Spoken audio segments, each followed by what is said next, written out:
চলুন আজকে আপনাদের সামনে করুণ এবং হৃদয় বিদারক একটা ঘটনা নিয়ে কথা বলা যাক। নরসিংদী জেলার বেলাব ও শিবপুর উপজেলায় অবস্থিত ওয়ারী বটেশ্বর বাংলাদেশের ইতিহাসের অন্যতম গুরুত্বপূর্ণ প্রত্নতাত্ত্বিক স্থান। ২৫০০ বছরের প্রাচীন এই নগর সভ্যতার বর্তমান অবস্থা এবং এটি কেন এখন অবহেলিত এবং পরিত্যক্ত অবস্থায় আছে তা আপনি দেখতেই পাচ্ছেন। ওয়ারী ও বটেশ্বর কেবল কতগুলো গর্ত বা মাটির ঢিবি নয়, এটি ছিল একটি উন্নত নগর সভ্যতা।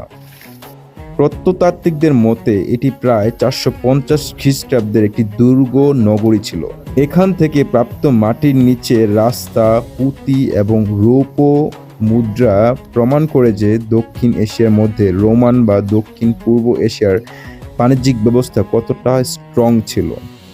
এলাকাটি বর্তমানে অনেকটা অরক্ষিত বা পরিত্যক্ত অবস্থায় রয়েছে, যার জন্য এখানে প্রতি বছর প্রচুর পরিমাণে আগের যে মূল্যবান ধনরত্নগুলো পাওয়া গিয়েছিল সেগুলো নষ্ট হচ্ছে।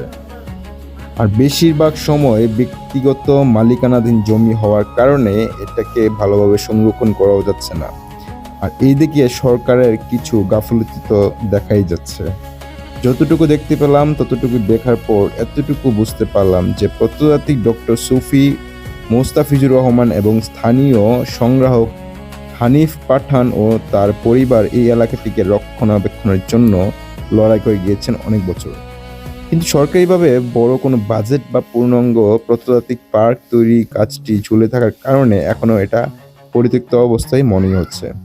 ওয়ারী বটেশ্বর বাংলাদেশের শেকড়, একে সঠিকভাবে রক্ষণাবেক্ষণ না করলে আমরা আমাদের ইতিহাসের এক গৌরবময় অধ্যায় চিরতরে হারিয়ে ফেলব। এটি বর্তমানে পরিত্যক্ত মনে হওয়ার মূল কারণ হলো দীর্ঘদিন পরিকল্পনার অভাব ও সঠিক রক্ষণাবেক্ষণের কারণে এটি এই অবস্থা। তো আপনারা যারা এই ইতিহাস সম্পর্কে এর আগেও জানতেন তারা শুধু এটাই বলবেন যে বর্তমানে এটার যে অবস্থা আছে এটা কি সরকারের জন্য কি ক্ষতিকারক না ভালো।